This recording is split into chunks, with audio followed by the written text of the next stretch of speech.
Hi, everyone, my name is George Benyamin Takalamingan NIM 20B5050410002. I am from Trisakti Institute of Transportation and Logistics, and today I am going to talk about supply chain finance. So without any further ado, let's jump to the video. What is supply chain finance?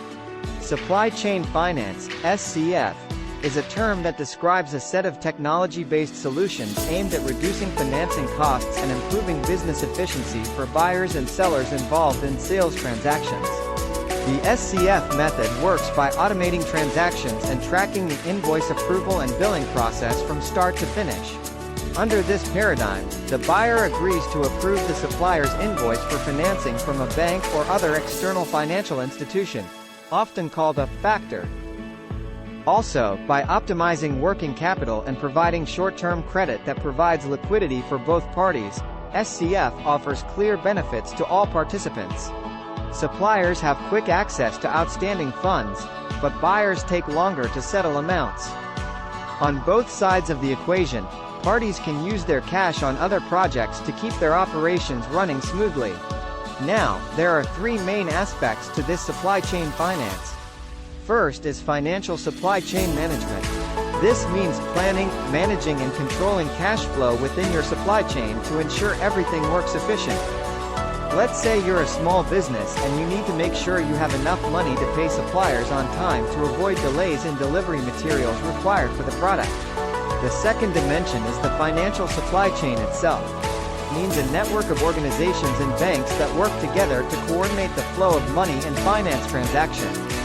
They use financial processes and shared information systems to support the smooth flow of goods and services between trading partners. For example, manufacturers and their suppliers use digital platforms to process financial transactions and track the movement of goods. The third aspect is called buyer-driven accounts payable, but we keep it simple and straightforward. Let's call it reverse factoring. Here, a lender buys a bond from a particular company.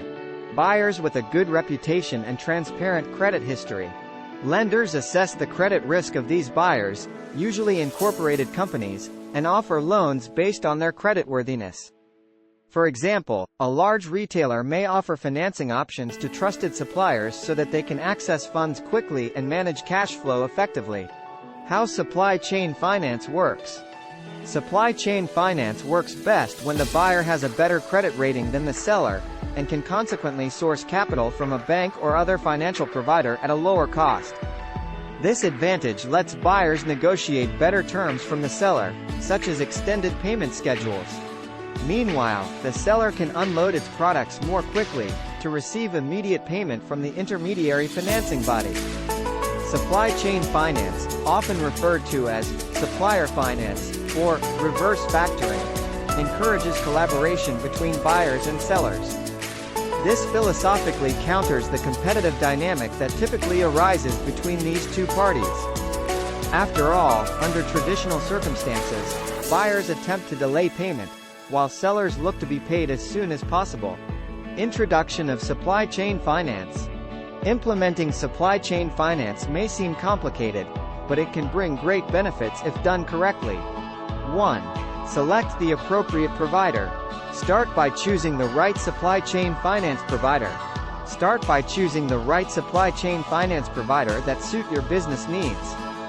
Consider factors such as cost, flexibility, and ease of use of your solution.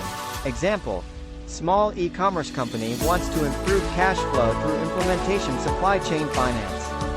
Compare different providers and choose the one that offers something affordable terms, a user-friendly online platform and flexible financing options. To meet their needs. 2. Start by choosing the right supply chain finance provider. After choosing a vendor, set up the program. Once you've selected a provider, it's time to set up the supply chain finance program. This involves collaborating with your suppliers to establish payment terms and processes, as well as integrating the finance solution into your existing systems. Example: the e-commerce company works closely with its key suppliers to agree on payment terms that benefit both parties. They establish a system where invoices are uploaded to the supply chain finance platform, allowing quick verification and approval.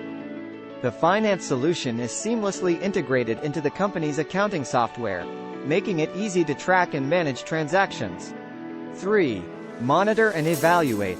It's essential to continuously monitor and evaluate the effectiveness of your supply chain finance program. This helps identify any areas for improvement or adjustments needed to maximize the benefits for your business. Example: the e-commerce company regularly reviews its supply chain finance program to assess its impact on cash flow and supplier relationships.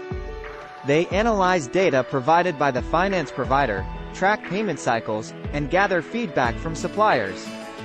Based on this evaluation, they make adjustments, such as negotiating better terms with certain suppliers or refining internal processes to streamline operations. How supply chain finance works. Imagine a small company that makes products and sells them to a big retail store. Usually, the retail store takes some time to pay the small company for the products they deliver, which can cause cash flow problems for the small company. But with supply chain finance, they can get paid quickly. Here's how it works. 1. The small company delivers its products to the retail store. Point 2. Instead of waiting for the retail store to pay them, the small company decides to use supply chain finance. Point 3. They work with a financial institution, like a bank, that offers supply chain finance services. Point 4. The bank pays the small company for the products on behalf of the retail store, usually within a few days. Point 5. The retail store then pays the bank at a later agreed upon date. This process benefits both the small company and the retail store. The small company gets immediate access to cash from the bank, which helps them manage their expenses, invest in their business, and grow faster. The retail store can take more time to pay the bank, which eases their own cash flow and financial obligations. In this way, supply chain finance helps companies avoid waiting for payment from buyers and allows them to access funds quickly and easily. It's a simple and efficient way to improve cash flow and keep businesses running smoothly. Thanks for watching.